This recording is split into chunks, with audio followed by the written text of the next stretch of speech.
Luapan air di Jalan Trans Sulsel tepatnya di Jalan Poros Baru Makassar sudah mulai surut, Minggu, 22 Desember 2024. Dari pantauan tribuntimur.com pada pukul 14.30 WITA, arus lalu lintas di Jalan Poros Baru Makassar telah lancar kembali dari yang sebelumnya sempat dilakukan pengalihan arus lalu lintas menggunakan satu lajur jalan saja lantaran luapan banjir. Saat ini semua lajur di Jalan Poros Baru Makassar telah lancar dapat dilalui motor ataupun mobil kembali. Alhamdulillah pada siang hari ini arus lalu lintas Makassar Parepare sudah terlalu lancar. Ya. Walaupun masih ada satu lajur di Jalan Poros Baru Makassar yang masih digenangi air, tepatnya di Desa Madelo, Kecamatan Balusu, Kabupaten Baru. Kalau di Kecamatan Balusu itu masih ada genangan di depan Puskesmas Madelo, tepatnya di Desa Madelo. Iya. Di Dusun Madelo juga. Meskipun di jalur tersebut masih digenangi air, namun hal itu tidak menghambat arus lalu lintas.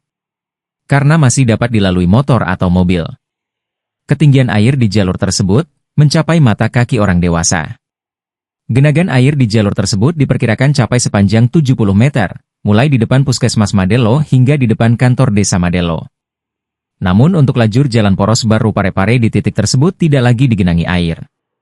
Begitupun dengan jalur poros PKS Sopeng, luapan air di area Desa Lempang, Kecamatan Tanetriaja kini telah surut. Ajakan sudah arus lalu lintas juga sudah lancar. Iya. Tinggal genangan air di rumah masyarakat. Oh, sisa di genangan sudah tidak ada berarti yang ya sudah. Di jalan, kalau ya? Untuk di jalan raya atau jalan nasional itu sudah tidak ada.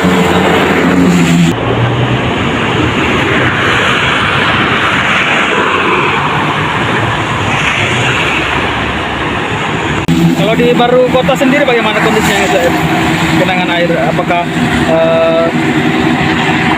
masih memperlakukan dua jalur atau sudah membuka jalur menjadi dua jalur kembali?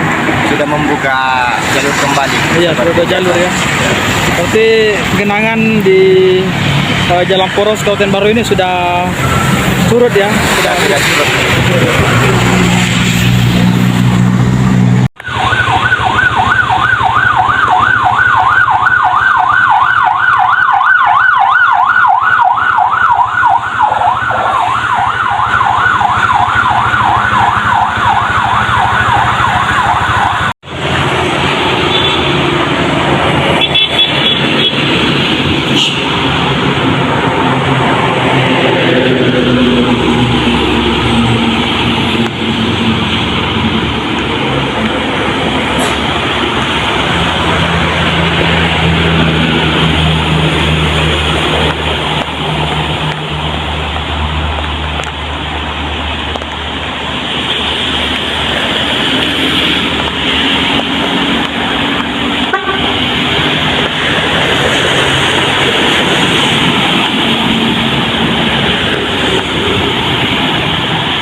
Download Tribun X sekarang, menghadirkan lokal menjadi Indonesia.